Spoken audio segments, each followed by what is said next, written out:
जय हिंद दोस्तों, railway campus पे आपका बहुत बहुत स्वागत है। एएलपी सीबीटी 2 के लिए रीजनिंग का एक्सपेक्टेड सेट नंबर तीसरा हम लोग देखने वाले हैं। 2 सेट रीजनिंग में और 3 सेट मैथ में आपको मिल चुका है। साथ ही साथ सबका पीडीएफ भी टेलीग्राम पे अपलोड हो गया है। तो अगर आप सब कुछ नहीं देखे हैं तो सबका लिंक डिस्क्रिप्शन में दिया हुआ है, या आप रेलवे कैंपस चैनल पे जाके देख सकते हैं, या टेलीग्राम में भी सबका लिंक प्रॉपर तरीके से शेयर कर दिया गया है। आज नजर सब पे रखना है, माइक पे भी और कंटेंट पे भी, क्योंकि मैथ के क्लास में क्या होता कि आखिरी वक्त पे माइक का बैटरी डाउन हो गया था तो 3 सवाल में आवाज ही नहीं आया। ठीक है, तो आज ध्यान रखेंगे हम सब पे। गलती मेरी थी, ठीक है। 25 सवाल देखेंगे रीजनिंग का, सीबीटी 2 के लिए एक्सपेक्टेड है। बार बार आपसे कह रहे हैं, मैथ और रीजनिंग स्कोर को बढ़ाएगा, ठीक है। साथ ही साथ अभिषेक सर इंजीनियरिंग और ड्राइंग में बहुत मेहनत कर रहे हैं, आप लोग के लिए बहुत सारा कंटेंट दे रहे हैं। तो भाई साहब उसको कंप्लीट देखिए और लेक्चर को शेयर मारा करिए, ठीक है। आप देख रहे हैं कि ग्रुप डी में 1 करोड़ से ज्यादा लोगों ने फॉर्म भरा है, 1 करोड़ 8 लाख लोग फॉर्म भरा है, और आप समझिए कि 32,000 के आसपास सीट है। तो अगर किस्मत के भरोसे बैठे रहो कि मेरे किस्मत में नहीं था, तो ये गलत बात होगा। यहाँ पे सिर्फ और सिर्फ मेहनत करना होगा, वो भी सही तरीके से। तो 1 करोड़ 8 लाख लोग ग्रुप डी में बैठे हैं। भाई मान लो कि भाई अगर हम ये भी मान लें, अगर हम सबको हटा दे, अगर सिर्फ ये मान ले कि अगर 1 लाख भी अगर सीरियस कैंडिडेट है, सिर्फ 1 लाख अगर सीरियस कैंडिडेट है, भयानक टाइप से जो सीरियस होता है कि लेना है तो लेना है, और सीट सिर्फ आपका जो है 32,000 कुछ है, तो फाइटिंग देखिए कितना तगड़ा होने वाला है। मतलब पुष्पा 2 से भी भयानक मार धाड़ आपको मिलेगा ग्रुप डी में। और ग्रुप डी में हम देखे हैं कि मैथ्स में ऐसा ऐसा सवाल डाल देता है कि उस सवाल को एग्जाम में करना ही नहीं है। टाइम एंड वर्क का और पाइपलाइन सिस्टम का इतना बड़ा बड़ा सवाल डाला था, बिल्कुल पेसेस टाइप का सवाल। भाई सब उसको पढ़ने में 2 से 3 मिनट आपका समय चला जाएगा, बनाने का तो बात ही दूर है। तो ऐसे सवालों को छोड़ना भी है, बताएंगे आपको सब कुछ, ठीक है। कंप्लीट लेक्चर आपको देखना है और साथ ही साथ शेयर मार देना है। ये एनटीपीसी और ग्रुप डी के लिए डेडिकेटेड बैच है, विजेता बैच। इसमें आप इनरोलमेंट लीजिए और कंप्लीट बेसिक से एडवांस लेवल पे आपको सारी की सारी चीजें बताई जा रही है। GK, GS, math, reasoning, current affair सब कुछ आपको इसमें बताया जाएगा, ठीक है। अगर आपको सिर्फ मैथ्स लेना है तो सिर्फ मैथ्स भी अवेलेबल है। जिनको लेना है वहां तक आप पहुंचा दीजिए, शेयर मार दीजिए, चैनल को थोड़ा सा प्रमोट कीजिए। एएलपी, अगर इस बार आपका एएलपी में नैया डगमग है तो भाई किस्मत मौका फिर से दिया है। 10,000 वैकेंसी है, 10,000 के आसपास वैकेंसी है। तो आप इस एएलपी के लिए आप जो है तैयारी कर सकते हैं। दोनों का दोनों बैच है, बस एक बैच में इंजीनियरिंग एंड ड्राइंग नहीं है और एक बैच में इंक्लूड है, ठीक है। तो आपको जिस भी बैच में आना हो एकदम मोस्ट वेलकम है। और इस विश्वास के साथ आपको ये विश्वास दिलाते हैं कि आपको ना पछताना नहीं पड़ेगा। ऐसा नहीं कि पढ़ लिए कुछ नहीं हुआ, नहीं, एकदम एग्जाम में आया हुआ सवाल बनेगा तो बनेगा, समय के अंदर बनेगा, ठीक है।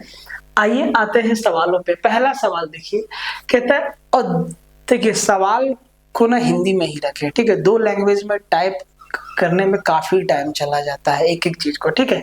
और रीजनिंग में बहुत सारा चीज ना, फिगर वाला जो सेक्शन होता है उसमें बहुत बहुत बहुत टाइम जाता है ना। तो उन संख्याओं के समूह का चयन कीजिए जो सेट के समान है। अब देखो ऐसा सवाल तो आपको हम पीछे के दोनों के दोनों सेट में दिए थे और ये इसमें भी है, ठीक है। अब 16, 8, 40 में जिस तरीके का रिलेशन है उसी तरीका से चारों ऑप्शन में से किसी एक का रिलेशन होगा। तो लेक्चर को सबसे पहले आप लोग शेयर मार देना, ठीक है। और कमेंट में अपना उत्तर और 25 सवाल में से कितना सही हुआ ये जरूर बताइएगा, है ना। तैयारी का मतलब यही होता है। तो 16, 8, 40 कैसे जोड़े सर?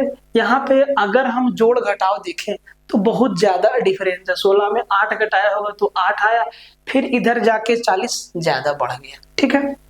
अब आप ध्यान से देखो तो ये 16 का आधा है 8 और 8 का 5 गुना है 40। ये लॉजिक हम लोग देख सकते हैं। 16 का आधा है 8, 8 का 5 गुना है 40, 4 का आधा 3 नहीं है तो ये मेरा आंसर नहीं होगा। 12 का आधा 6 है लेकिन 6 का 5 गुना 30 होता है 24 नहीं, ये भी नहीं होगा। 22 का आधा 11 है, 11 का 5 गुना 55 होता है, ये भी नहीं होगा। देखिए ऑप्शन डी 24, 24 का आधा 12 और 12 का 5 गुना 60 होता है। आराम से आंसर निकल गया। 3, 4 में से 3 एक जैसा है, जो एक जैसा नहीं है, जो इनके ग्रुप से नहीं है वही आपका आंसर होगा। निम्नलिखित 4 अक्षरों में से 3 समूह एक निश्चित तरीके से एक जैसे है और एक अलग है, विषम का चुनाव करें। जो अलग है उसको चुनना है। अब ये लेटर वाला है तो भाई अल्फाबेट के नंबर से ही तो खेलेगा। EHKN, ई से एच गया उंगली पे, FGH तीसरा नंबर पे, M से P गया, NOP तीसरा नंबर पे, ठीक है। A से D गया, BCD तीसरा नंबर पे, O से R गया, PQR, +3 चारों में हो रहा है, मतलब बीच में कहीं गड़बड़ होगा। तो H से 3 IJK, ठीक है। K से 3 LMN, इसमें +3 सब में ना +3 किया हुआ है, हर एक लेटर में +3 किया हुआ है। B में आइए, M ये तो +3 है, PQRS +3 है, STU भी +3 है, बोले सर ठीक है। ABCD +3 है, DEFG भाई साहब यहाँ पे ना +3 नहीं किया है। A के बाद तो +3 है लेकिन D के बाद +3 क्या होता है, EFG। तो सर यहाँ पे F के जगह पे ना G होना चाहिए। अब जरा इसमें देख लेते हैं, RSTU यहाँ पे +3 है तो ऑप्शन हमारा क्या हो गया, C उत्तर हो गया। एकदम सीधा है और आसान सवाल ही पूछा जाता है रीजनिंग में। इसको ध्यान से देखिए, ऐसा सवाल पिछले वाले में नहीं था। 63 गुना 39 बराबर 34 लिख दिया, 99 गुना 32 बराबर 47 लिख दिया, 47 गुना 34 बराबर 27 लिख दिया, तो 63 गुना 27 बराबर क्या हो जाएगा। अब जरा ध्यान से देखो, गुना तो नहीं किया है, ठीक है। क्या किया है, अगर वो ऑपरेशन हम ढूंढ लें और एक ही लॉजिक सब में लगेगा, इसमें भी लगेगा, इसमें भी, और 63 गुना 27 में भी लगेगा। तो अगर आप इसमें लॉजिक ढूंढिएगा तो भाई साहब इन दोनों को जोड़ दिया है, 6 3 9 9 3 12, 63 और 39, 9 3 12, 6 3 9 और 1 10, 102। 102 को 3 से भाग लगाइए, 3 3 9, 3 चौके 12, 34 आया। सेम लॉजिक उसमें भी होगा, उसमें भी होगा, और जिससे आंसर आएगा उसमें भी होगा। अगर हम इसको देखें तो 4 और 7 11, और 3 4 7 और 1 8, 81, 81 को 3 से भागा देंगे 27 आएगा, ठीक है। अब 63 गुना 27 का मतलब है 63 और 27 को जोड़ना होगा, तो 3 और 7 10, और 3 और 7 10, 6 2 8 और 1 9, 9 को 3 से भागा देंगे कितना, 30 आएगा, और ऑप्शन डी हमारा आंसर हो जाएगा।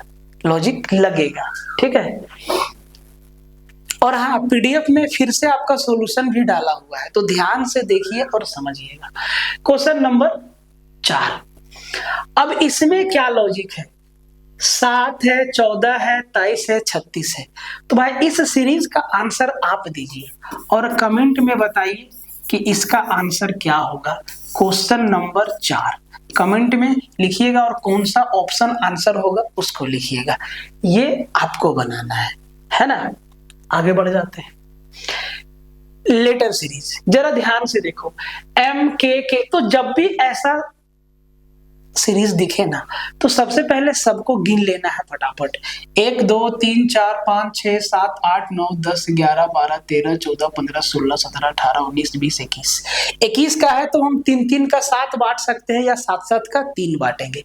तो सबसे पहले ना इस अरेंजमेंट को ध्यान से देखिए, है ना, उसके हिसाब से बंटवारा कीजिए। अगर हम 3 3 का बांटे तो भाई साहब M खाली स्थान के आर खाली स्थान, एस एम खाली स्थान, के आर, इसमें ना समस्या आपको दिख जाएगा।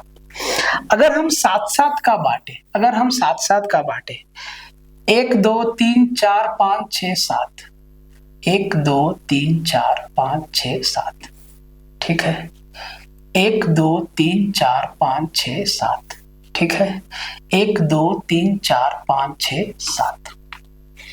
क्यों बांटे? क्योंकि हमको ना M M M M Y M दिख रहा था साथ साथ, है ना। अब आप ध्यान से देखो, एम है, ठीक है जी।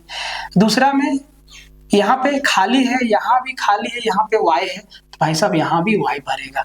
और अब देखिए चारों ऑप्शन के पहले ही नंबर पे वाई है, तो एम वाई एक साथ रहेगा, ये चीज तो दिख जाना चाहिए शुरुआत में, ठीक है। उसके बाद के है, भाई साहब यहाँ भी वाई रहेगा। तीसरा लेटर के है, तीसरा लेटर के है, सही जा रहे हैं।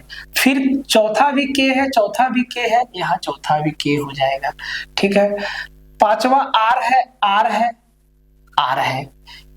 आर के बाद एम है, तो यहाँ पे भाई एम हो जाएगा, आर के बाद एम, आखिर में एस है, तो यहाँ भी एस होगा, यहाँ पे क्या है सर, यहाँ भी के होगा, ठीक है।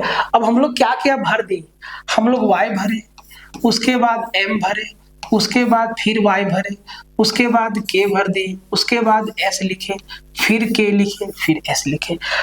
जिस भी आप ऑप्शन में ये चीज होगा, वाई एम वाई, यहाँ पे डबल वाई है, यहाँ पे वाई एम एस है, के एस, यहाँ पे के डबल एस है, तो ऑप्शन डी हमारा क्या हो जाएगा, आंसर हो जाएगा। एकदम सस्ता सवाल है। इसमें ना ये जो फिगर वाला सवाल है, इसमें कहीं कुछ एरर है ना, तो इस सवाल को जाने दीजिएगा, इस सवाल को नहीं बनाना है। ये सवाल जो है ना, ये आपका टाइम टेकिंग क्वेश्चन है। कह रहा है कि कौन सा ऑपरेशन इस इक्वेशन को फिट कर देगा, मतलब गुना, माइनस, भागा, बराबर, माइनस, ये चीज रखना होगा, एक एक को चेक करना होगा। जैसे कि ऑप्शन ए के लिए 40, तो पहले गुना का साइन है, फिर 8 है, उसके बाद माइनस का साइन है, फिर 4 है तो भाई भागा का साइन है, फिर 6 है, उसके बाद बराबर का साइन है, फिर आपका 5 है, और फिर -68। तो अब इसको सोल्व करना होगा। तो देखो, बराबर के इधर तो आएगा नेगेटिव, लेकिन इधर नेगेटिव नहीं आएगा, इधर आ जाएगा आपका पॉइंट में। 4 को 6 से भाग लगाएंगे, और 40 गुने 8, 8 चौके 32, 320, तो इधर से पॉजिटिव आएगा, लेकिन इधर नेगेटिव आएगा, तो भाई दोनों तरफ बराबर नहीं होगा। तो ए तो हमारा कट गया, ए हमारा क्या हो गया, कट गया। अब आते हैं बी पे। 40 -8 भागा 4, उसके बाद प्लस में 6, उसके बाद गुना में 5, और बराबर 68। अब ये थोड़ा ठीक ठाक दिख रहा है, जहां भागा हो वहां पूरा पूरा कटना चाहिए ऐसे सवालों में, ठीक है। तो यहाँ पे आ गया 40 -8 को 4 से भागा दिए 2, प्लस 6 × 30 बराबर 68। यही ना हो गया भाई, बराबर है क्या, 40 माइनस भागा प्लस गुना बराबर, तो 4 दूना 8 2 बार में, यहाँ पे आया 38 प्लस 30 बराबर 68 होता है कि नहीं जी। दूसरा ऑप्शन सेट कर गया। ये हो सके तीसरा में आता, चौथा में आता, ट्रिक काम नहीं करेगा। जितना तेजी से आप कैलकुलेशन कर सकते हैं उतना समय आपका बचेगा, ठीक है। और आपको हम बता दें कि हम बिल्कुल नेचर के बीच रहते हैं, तो आपको वीडियो में कोयल का आवाज, कौआ का आवाज, चिड़िया का आवाज आए दिन सुनने को मिलता रहेगा, तो इससे घबराइएगा मत। इस सवाल को देखिए, सबसे आसान सवाल कहता है कि रिकॉग्निशन से कौन से लेटर को नहीं बना सकते हैं। एक एक अक्षर को ध्यान दीजिए, RECOGNITION, ओनियन। यहां पे जैसे ही रेकॉन में ना के लिखा हुआ है सर, के इसमें कहीं नहीं है, तो रेकॉन ऑप्शन डी को इससे नहीं बना सकते हैं। एकदम सीधा सवाल है। डिक्शनरी के हिसाब से इसको सजाना है तो 6 लेटर दिया है, सबका पहला लेटर पी है, पी है, पी है, पी है, पी है। तो भाई पी तो लेटर के हिसाब से अगर हम पी वाले वर्ड को देखेंगे तो सबसे पहले पी आएगा। पी के बाद फिर ए बी सी डी से आपको देखना है। पी के बाद सबसे छोटा ए दिखा, पी के बाद ए ही आएगा। अगर हम पी से कोई वर्ड बना रहे हैं तो पहला वर्ड ए को रखेंगे, ए से नहीं तो फिर बी, बी को नहीं तो फिर सी, ऐसे ही डिक्शनरी में लिखा रहता है ना। तो पी ए, भाई साहब दूसरा, पहला में तीसरा है, ये कट गया तो दूसरा रहेगा। अब पी ए के बाद बी सी डी, ए के बाद वाला कौन है? तो भाई साहब यू बहुत दूर है, आर आर आर, यहाँ पे ए के बाद क्या? L, please. तो पहला 2 और 1, 2 1, इसमें 2 3 2 6, ऑप्शन डी हमारा आंसर निकल के आ गया।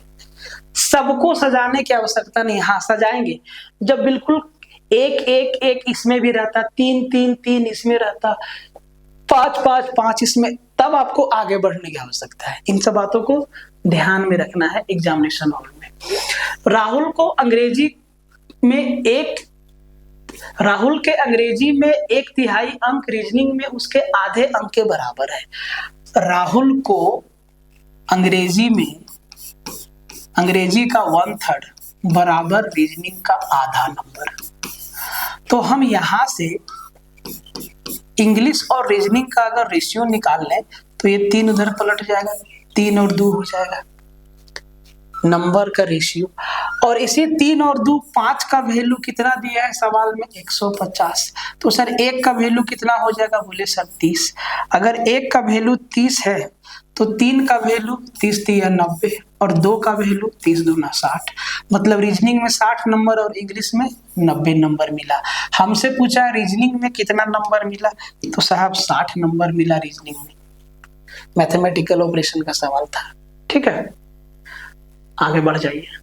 अभिनव का जन्मदिन, ये सवाल ना बार बार आता है और इसी के जगह पे कभी कभी कैलेंडर से क्वेश्चन डालता है। ठीक है, अभिनव का जन्मदिन 29 अगस्त को शनिवार है, ये चीज बता दिया। 29 अगस्त को कौन सा दिन है? सैटरडे। ठीक है, और उसी वर्ष सप्ताह के किस दिन रोहित का जन्म होगा यदि रोहित 28 दिसंबर के बाद सम संख्या की तारीख को पैदा हुआ? 28 दिसंबर के बाद सम संख्या 29 विषम है, 30 सम है, 31 विषम है। मतलब रोहित का जन्म जो है 30 दिसंबर को हुआ है। तो भाई साहब 30 दिसंबर को रोहित का जन्म हुआ है और कौन सा दिन है ये निकालना होगा। तो 29 अगस्त को अगर शनिवार है तो भाई 30 दिसंबर को कौन सा दिन है यही निकालना है। तो पहले टोटल कितना दिन है उसको हम लोग गिनेंगे। 2 दिन अगस्त का लेंगे, 30 31, सितंबर हो गया 30, अक्टूबर हो गया 31, नवंबर हो गया 30 और 30 दिसंबर को जन्म है तो 30 दिन दिसंबर का लेंगे। टोटल दिन जोड़ लीजिए, 30 30 60, 30 90 और 30 120 और 2 123 दिन हो गया। हर 7 दिन बाद दिन हमारा रिपीट होता है तो 7 से भागा देंगे। तो 7 से भागा देंगे, कितना रिमाइंडर बचेगा? तो सर ये 7 एकम 7, 7 एकम 7 5 53, 7 7 49, 4 बचेगा रिमाइंडर। तो शनिवार से चौथा दिन, रविवार, सोमवार, मंगलवार, बुधवार, तो इसका जन्मदिन वेडनेसडे को हुआ है, बुधवार को, जो कि ऑप्शन ए में है। ऐसे बनाना होता है इन सवालों को। ठीक है, डाइस से सवाल है, सीधा सीधा सिमिलैरिटी का सवाल है। 3 के सामने 3 है और 1 के सामने 1 है, तो सर 2 के सामने क्या 4 हो जाएगा। ऑप्शन सी हमारा आंसर हो जाएगा। ठीक है, ये सवाल थोड़ा सा टाइम लेगा। 6 स्टूडेंट RSTUV और W अंग्रेजी परीक्षा में अलग अलग अंक प्राप्त करते हैं। पजल वाला सवाल है। RT से अधिक अंक प्राप्त करता है। बोले सर ठीक है, अगर हम सीधा बोले तो सर R जो है T से ज्यादा नंबर लाया, ऐसे रख सकते हैं। S के भी के एस और यू से कम नंबर है, मतलब एस और यू से कम नंबर है भी का। अब u पहले हो सकता है, s बाद में हो सकता है, ठीक है, इसका ध्यान रखना होगा। t के u से अधिक अंक है। अब जो t है वो u से अधिक नंबर लाया है, मतलब t से अधिक नंबर किसका है, u का है, ठीक है ना, u का है। u के s से कम अंक नहीं है, u का s से कम अंक नहीं है, मतलब अधिक अंक है, तो भाई साहब इसके बाद s हो जाएगा और इसके बाद v हो जाएगा। बोले सर ठीक है। r के उच्चतम अंक नहीं है, r का सबसे ज्यादा नंबर नहीं है, तो सर कौन बच गया, w बच गया, मतलब w का सबसे ज्यादा नंबर है। सिंपल पजल था। अब कौन सा स्टेटमेंट ट्रू है, कौन सा स्टेटमेंट सही है, ये उत्तर देना है। ए बोला है कि W के उच्चतम अंक नहीं है, भाई W का सबसे ज्यादा नंबर है, ये गलत बोल रहा है। 3 छात्रों के T से अधिक अंक है, 3 छात्रों के T से अधिक अंक है, नहीं, T से अधिक अंक 2 स्टूडेंट W और R का, ये भी गलत है। V के न्यूनतम अंक है, जी V का सबसे कम नंबर है, ऑप्शन सी हमारा सही हो जाएगा, ठीक है। देखो रीजनिंग में माथा जितना लगाओगे आराम से उतना फायदा होगा। ब्लड रिलेशन का उत्तर तो भाई एकदम भरभली आपको देना चाहिए, ठीक है, क्योंकि हम लोग रहते हैं हमेशा ज्वाइंट फैमिली में, चाचा का, नाना का, मौसा का, मौसी का, बेटा का, बहू कौन लगेगा, है ना। तो कपिल का परिचय देते हुए एक महिला कहती है कि वह मेरी माता के इकलौते भाई, कपिल के बारे में बोलती है एक महिला कि वह मेरे माता के इकलौते भाई की इकलौती बहन का इकलौता पुत्र है। वह मेरी माता का, कपिल का परिचय देते हुए एक महिला कहती है कि वह मेरी माता के इकलौते भाई की इकलौती बहन, अरे भाई तो इकलौता भाई का इकलौती बहन खुद महिला हुई, और महिला का इकलौता पुत्र कपिल हुआ खुद, मतलब कपिल महिला का पुत्र है, महिला की माता के साथ कपिल जो है पुत्र है, और क्या पुत्र का संबंध है ना। इसमें आपको ग्राफ बनाने की आवश्यकता नहीं है, रैंकिंग से सवाल डाले हैं। देखिए, लड़कों की एक कतार में राजीव बाएं से 9वें स्थान पे है, ये हाथ इधर से बायां और इधर से दाहिना, अपने हिसाब से देख लीजिए, बायां हाथ बायां और दाहिना हाथ दाहिना, ठीक है। तो भाई ऐसे बैठा हुआ था बहुत सारा लोग, ठीक है, बहुत सारा लोग होगा। तो बाएं से राजीव 9वां स्थान पे है, राजीव 9वां स्थान पे है बाएं से, ठीक है, राजीव यहां बैठा है, ठीक है। सौरभ दाई ओर से 6ठे स्थान पर है, इधर से सौरभ यहां बैठा है, 6ठे स्थान पे है, ठीक है। राजीव और सौरभ अपने अपने पदों का आदान प्रदान कर देते हैं, सौरभ यहां आ गया, राजीव यहां आ गया, ठीक है। अब जो सौरभ है वो यहां आ गया और राजीव है जो यहां चला गया, तो राजीव बाएं ओर से 15वें स्थान। अब जैसे ही राजीव यहां आया तो इधर से जब गिने तो भाई 15वां पोजीशन पे ये आ गया।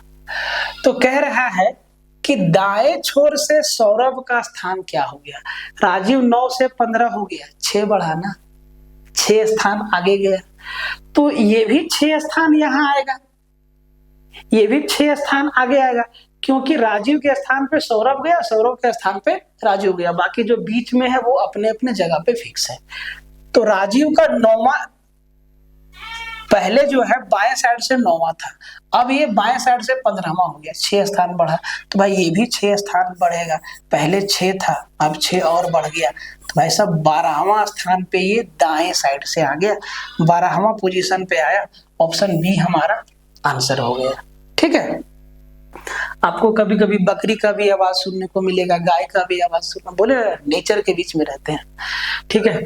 सैलोक से सवाल, सभी आर आर ओ ओ है, कोई एस एस आर आर नहीं है, सभी एस एस पी पी है, तो भाई इसमें सिंगल लेटर को ही लेंगे, ठीक है।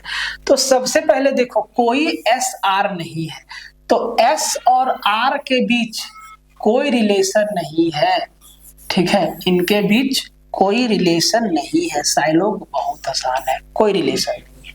ठीक है, फिर कह रहा है सभी एस पी है। देखिए सभी एस, जितना एस है वो सबका सब पी है। बोले सर ठीक है, अब हम ये नहीं कह सकते हैं कि कोई आर पी नहीं है, ये चीज हम नहीं कह सकते हैं। ठीक है, हम सिर्फ ये चीज कह सकते हैं कि सभी एस पी है।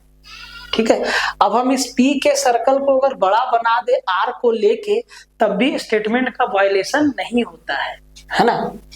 फिर कहता है कि सभी आर ओ है, जितना आर है वो सबका सब क्या है, ओ है।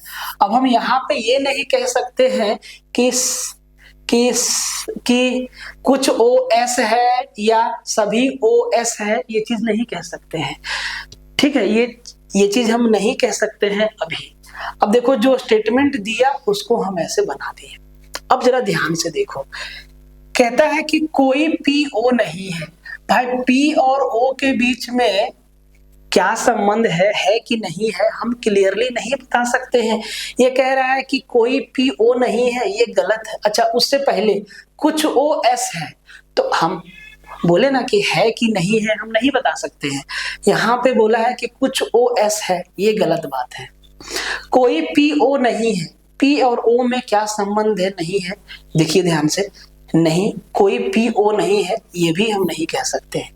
अगर हम इस सर्कल को बड़ा कर दे तो कुछ पी ओ हो जाएगा। ठीक है, कुछ आर पी है, कुछ आर जो है पी है, बोले तो नहीं कह सकते हैं। तो भाई साहब तीनों का तीनों स्टेटमेंट हमारा क्या है, गलत है। तो कोई भी स्टेटमेंट हमारा, कोई भी कंक्लूजन हमारा फॉलो नहीं करता है। इस फिगर को देखिए भाई साहब, यहाँ पे कौन सा फिगर रख दे चारों में से कि ये जो है डायग्राम हमारा पूरा हो जाए। देखो इसका तरीका क्या है, जैसे इधर बना है वैसा ही इधर बना दीजिए। तो सबसे पहले ऐसे बनाइए, दिख रहा है जी, बिल्कुल दिख रहा है। उसके बाद भाई साहब ये एक लाइन यहां से यहां जाएगा, ठीक है जी। उसके बाद एक रेखा यहां से यहां आएगा, ठीक है ना। उसके बाद एक लाइन आपका जो है एक लाइन यहां से यहां आएगा, एक लाइन और जाएगा आपका यहां से यहां, और इसको यहां से यहां मिलाएंगे। अब देखिए ये कौन सा फिगर में है, और एक लाइन यहां से यहां पे जाएगा। तो ये कौन सा फिगर में है, मोटा मोटी हम आपको बना दिए, है ना। तो ये आपका इसमें नहीं है,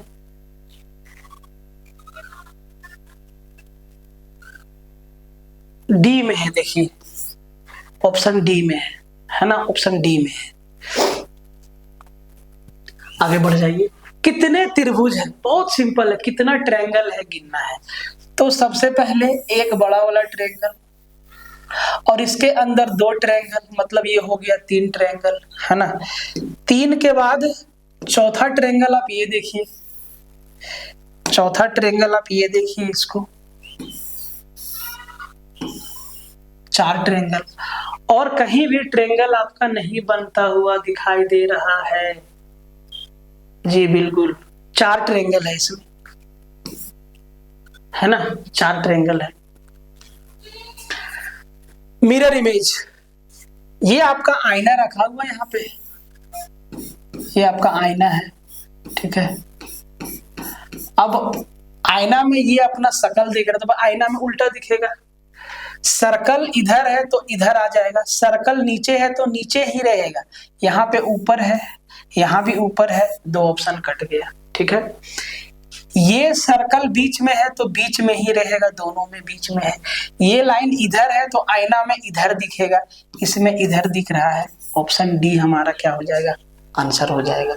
आईना में खुद को देखते हो तो दाएं बाएं दिखता है, बाएं दाएं दिखता है ना, उल्टा दिखता है उसमें।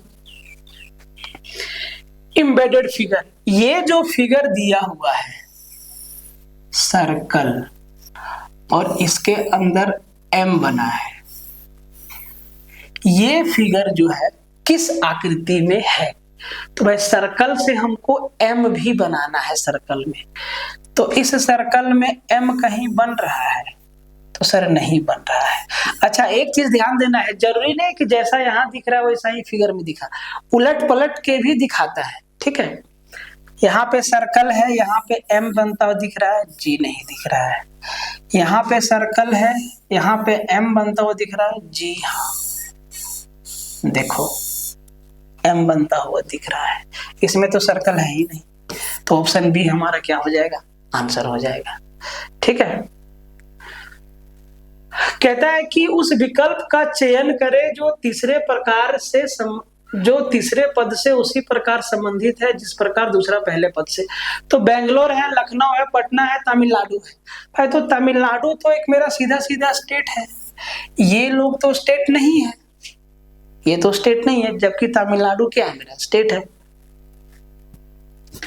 इसको ध्यान से देखिए, लेटर सीरीज GDQ का संबंध MGO से है, तो QLX का संबंध किससे है? G से अगर हम M जाए, GHIJKLM प्लस का 6, ठीक है। अगर हम O से 6 जाए, 6 है ना, DGHIJKLM एकदम उंगली पे हम गिनते हैं हमेशा, और ये फायदेमंद रहता है, ठीक है। QRSTUVW और W मेरा एक ही ऑप्शन में है, C में, ठीक है। आगे बढ़ जाइए। देखिए इसी तरीका से आपको एग्जाम में आंसर देना होगा, है ना। वहां पे ज्यादा माथा लगाएं, ज्यादा डिटेल में किए तो फिर टाइम जाएगा, और टाइम जाएगा तो फिर पेपर आपका खराब हो जाएगा।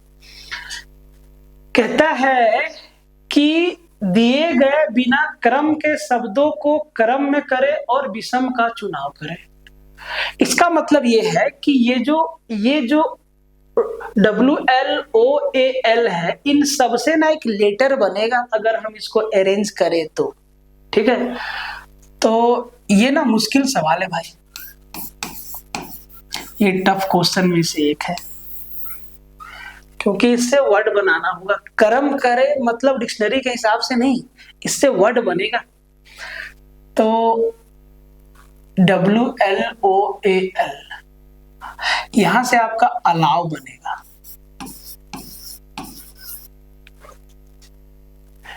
TREIMP परमिट बनेगा यहां से, PR परमिट, PERMIT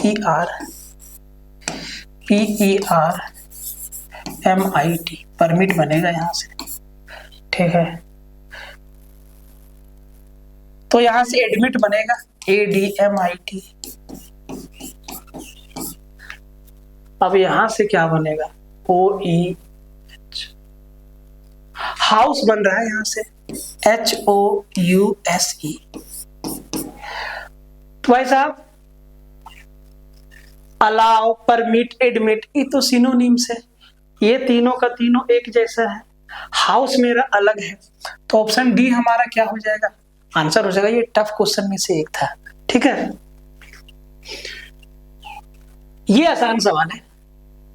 निम्नलिखित सीरीज में कितनी विषम संख्याएं हैं जिनके तत्काल बाद, तुरंत, इंस्टेंट, एक अभाज्य संख्या, बाद एक अभाज्य, एक प्राइम नंबर और पहले एक इवन नंबर। तो ऑड नंबर के बाद हमें एक प्राइम नंबर देखना है और इससे पहले हमें इवन नंबर देखना है। ऐसा कितना सीरीज है? तो हमें ऑड नंबर 5, 5 के बाद प्राइम 6 मेरा प्राइम नहीं है। ऑड नंबर 4, 3, 3 के बाद 5, और देखिए 3, 5, 4, 3 हमारा ऑड है, ऑड के बाद प्राइम है, प्राइम से और 3 से पहले मेरा इवन है। उसके बाद देखो, उसके बाद 8 मेरा इवन है, 7, 8, 4, 3, देखिए 3, 2, 6 इसी सीरीज को फॉलो कर रहा है। 2 तो मिल गया। उसके बाद 5 के बाद 4 है, 4, 3 के बाद 2, यहाँ पे दोनों का दोनों प्राइम है, ठीक है। 1 इधर तो है नहीं, तो भाई साहब 2 है, 2 ही मिला है सर, ठीक है। क्वेश्चन नंबर 25, लास्ट आखिरी सवाल। EJYIHTMFO खाली स्थान UBE बढ़ता हुआ दिखाई दे रहा है, E से I से M से यहाँ भी तो EFGHI +4, E से +4 करेंगे तो FGHI, ठीक है जी। अब I से +4 JKLM, ठीक है। M से +4 NOPQR, सॉरी M से NOPQ +4 करेंगे तो Q पे पहुंचेंगे और एक ही ऑप्शन में है Q, ठीक है। ये चीज एग्जाम में सीधा सीधा रहता है, एग्जामिनर आपको दिखाता है, लेकिन हम लोग वहाँ इतना प्रेशर में होते हैं कि देख नहीं पाते हैं, और ये बात सही है। तो कोशिश करना है कि इस प्रेशर को हैंडल किया जाए, ठीक है। तो ये था आपका आज का 25 सवाल, इसमें से एक सवाल आपका गलत था, ठीक है। उस सवाल को हम थोड़ा देखे नहीं ध्यान से, क्या है नहीं है, जल्दबाजी में काम हुआ है, ठीक है। तो आपका सेट 3 आपका कंप्लीट हो गया, तो 3 सेट मैथ में और 3 सेट रीजनिंग में आपका कंप्लीट हो गया। इसका PDF क्लास खत्म होते ही आपके टेलीग्राम चैनल पे डाल दिया जाएगा। आप लोग टेलीग्राम को जरूर से ज्वाइन कर लीजिएगा, और जो PDF दे रहे हैं उसमें सॉल्यूशन भी इंक्लूड है, तो वो बहुत ही यूजफुल है, ठीक है। मिलते हैं नेक्स्ट लेक्चर में, तब तक के लिए जय हिंद।